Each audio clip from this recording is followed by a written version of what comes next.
हर व्यक्ति हर पीठ के आचार्य के रूप में जाकर के जहाँ तहाँ वातावरण खराब नहीं कर सकता। जो उनका समर्थन करे वही शंकराचार्य, कि कोई प्रदेश का मुख्यमंत्री जिसको कह दे कि वही शंकराचार्य है वही शंकराचार्य होगा। साथियों नमस्कार, मैं राजेश शर्मा और सेव इंडिया न्यूज में आपका स्वागत है। आज हम लोग बात करेंगे 2027 और उत्तर प्रदेश का चुनाव।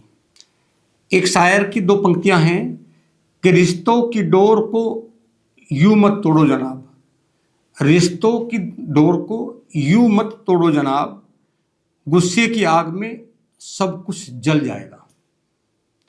ऐसे हालात इस समय उत्तर प्रदेश के हैं। साथियों, आपको याद होगा जब हम अतीत की बात करते हैं तो कल्याण सिंह एक ऐसा नाम थे उत्तर प्रदेश में कि कल्याण सिंह वो बड़ा चेहरा थे उत्तर प्रदेश में जिनके बल पे बीजेपी इंडिपेंडेंट रूप से सरकार बनाने में पहली बार 1991 में कामयाब रही। हालांकि उस समय 3-4 दल थे, समाजवादी पार्टी थी, मुलायम सिंह यादव जो धरतीपुत्र बोलते हैं वो उनका भी स्वर्णिम काल था, बहुजन समाज पार्टी का उदय हुआ था, उसका भी स्वर्णिम काल था। इधर भारतीय जनता पार्टी थी और कांग्रेस भी उत्तर प्रदेश में उस समय कुछ वजूद में थी। चारों पार्टी में जब वर्चस्व की जंग थी, कौन आगे बढ़ेगा, तब बीजेपी आगे निकली। कल्याण सिंह बीजेपी का उत्तर प्रदेश के बड़ा चेहरा थे, लेकिन जब घर में कलह हुई, विवाद हुआ, कल्याण सिंह को पार्टी से बाहर जाना पड़ा और उसका खामियाजा ये हुआ कि 2017 तक इंडिपेंडेंट रूप से बीजेपी उत्तर प्रदेश में सरकार बनाने में कामयाब नहीं हो पाई। अब हम बात करते हैं 2017 की। 2017 में यही हाल समाजवादी पार्टी के साथ हुआ। जब हम 2012 के विधानसभा चुनाव की बात करते हैं तो 2012 के विधानसभा चुनाव में समाजवादी पार्टी उत्तर प्रदेश की सबसे बड़ी पार्टी थी, जो उत्तर प्रदेश का 29.1% वोट लेकर 224 विधायक जीतने में कामयाब रही और इंडिपेंडेंट सरकार बनाने में कामयाब रही। 2012 से 17 के बीच जैसे जैसे 2012 से 17 करीब आया, ऐसे ऐसे विरासत की जंग तेज हो गई और विरासत की जंग में समाजवादी पार्टी ऐसे जली कि सड़कों पर खूब तमाशा पूरे देश ने देखा। उसका हश्र ये हुआ जब 2017 का विधानसभा चुनाव का रिजल्ट आया तो 2024 से मात्र 47 सीट पर समाजवादी पार्टी सिमट गई। जब घर में कलह होती है तो कलह का कहीं ना कहीं नुकसान पूरे परिवार को उठाना पड़ता है। आज यही स्थिति उत्तर प्रदेश में भारतीय जनता पार्टी की है। 2017 में जब उत्तर प्रदेश में चुनाव हुआ, चुनाव का रिजल्ट आया तो वही बीजेपी जो 312 सीट लेने में कामयाब रही, 39.7% वोट लेने के बाद 312 विधानसभा सीट जीतने का ऐतिहासिक रिकॉर्ड बनाया। जब 2022 का चुनाव आता है तो 312 से यही बीजेपी भारतीय जनता पार्टी 255 पर सिमट जाती है। 2027 में विधानसभा चुनाव है। आज विधानसभा चुनाव में बहुत सारी जो बड़ी जंग है, जो पारिवारिक जंग है, वो बीजेपी के अंदर ही है। अब हम शुरुआत करते हैं वे तमाम ऐसे इशू जिनको लेकर बीजेपी में अंदरूनी जंग है और इस जंग से बीजेपी निकलने में कितनी कामयाब होगी। 2027 का विधानसभा चुनाव में क्या इसका असर पड़ेगा, क्या ये कलह दूर होगी या कलह और बढ़ेगी, और 2027 में इसका रिजल्ट पूरा देश और पूरा उत्तर प्रदेश देखेगा। तो हम वो उन इशू की बात करते हैं जो इशू हॉट हैं और आज लगातार बीजेपी का जो परिवार है उनमें पूरा विवाद है। लोग एक दूसरे के सामने खड़े हुए हैं और जो जुबानी जंग है इसमें तमाम जो विपक्षी दल हैं वो खूब तमाशा बीजेपी का देख रहे हैं। तो हम बात करते हैं सबसे पहले जब उत्तर प्रदेश में पंकज चौधरी को भाजपा का प्रदेश अध्यक्ष बनाया जाता है, इसके बाद 52 ब्राह्मणों की मीटिंग होती है। कुशीनगर के एमएलसी होते हैं, विधायक होते हैं, उनके आवास पर लखनऊ में एक प्रोग्राम होता है। हालांकि वो अपना पारिवारिक प्रोग्राम था, उसमें 52 विधायक शामिल होते हैं। 52 विधायकों के शामिल होने के बाद भाजपा के प्रदेश अध्यक्ष पंकज चौधरी द्वारा एक नोटिस दिया जाता है, जिस नोटिस को लेकर लगातार एक माहौल क्रिएट होता है और ब्राह्मण नेता बीजेपी के प्रदेश अध्यक्ष से नाराज हो जाते हैं। हालांकि वो मामला शांत नहीं हुआ, फिर प्रयागराज का मामला हो जाता है और प्रयागराज में जिस तरह शंकराचार्य स्वामी अविमुक्तेश्वरानंद महाराज सरस्वती जी का जिस तरह उनके जो शिष्य हैं, जो उनके शिष्यों की जो चोटी पकड़ी गई, जो पुलिस के द्वारा कुछ अधिकारी के द्वारा उनका अपमान किया गया, ये इशू इस समय उत्तर प्रदेश की राजनीति में सबसे बड़ा इशू है।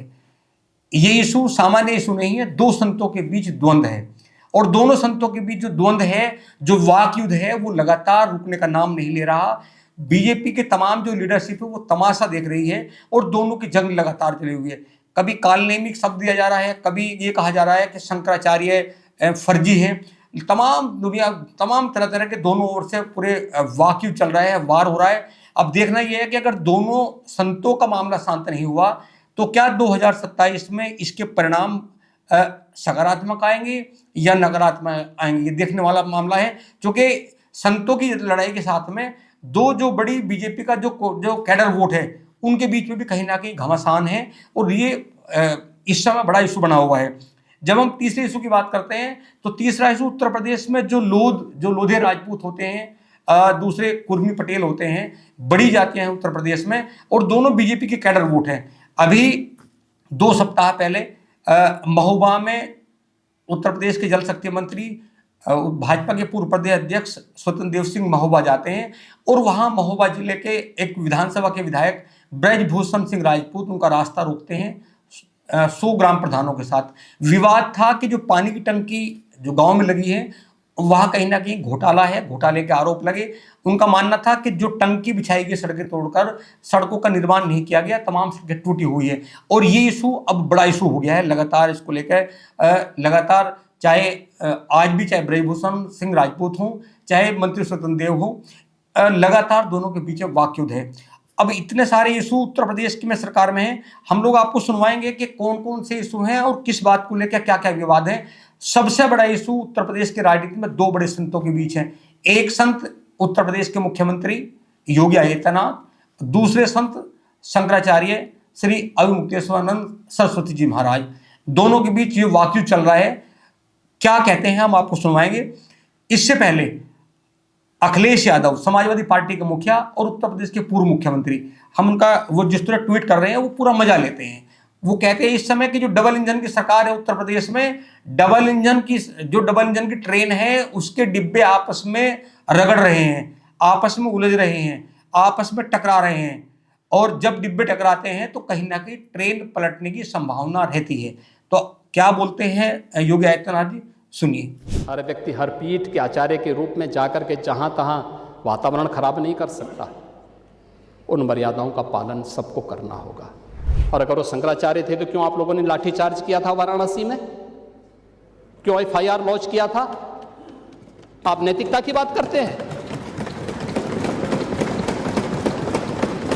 4.5 करोड़ श्रद्धालु जहां पर आए हों। जब देश के बड़े नेता कोई बात करते हैं, कोई चर्चा करते हैं तो एक एक शब्द के मायने निकाले जाते हैं। 2 दिन पहले जो उत्तर प्रदेश के मुख्यमंत्री योगी आदित्यनाथ द्वारा जो गोरखपुर में कहा गया कि दिल्ली में प्रदूषण बढ़ा है, तो इसके बहुत सारे मायने अलग अलग निकाले जाते हैं। जो पॉलिटिकल एनालिसिस करते हैं, कोई कहता है और किसी का कहना है कि दिल्ली के मुख्यमंत्री पर हमला बोला है, किसी का कहना है कि सीधे तौर पर भारत के प्रधानमंत्री मोदी पर हमला बोला है। और उसका मतलब ये है कि दिल्ली में जो व्यवस्था है इस समय जिस तरह पोल्यूशन बढ़ा हुआ है तो दिल्ली की जो सत्ता है वो व्यवस्था चलाने में नाकामयाब है। तो अलग अलग तरह की चर्चा होती है। लोगों का कहना है कि सीधे तौर पर उत्तर प्रदेश के मुख्यमंत्री ने अब देश के प्रधानमंत्री मोदी जी से भी मुकाबला ले लिया है। अब देखना यह है कि जो लगातार विवाद चलते हैं, इन विवादों का समापन कब होगा। और अगर विवाद समाप्त नहीं होते तो 2017 का जो रण था उत्तर प्रदेश सरकार के पूर्व मुख्यमंत्री मुलायम सिंह परिवार में, इस तरह की स्थिति अब उत्तर प्रदेश भाजपा में बनी हुई है।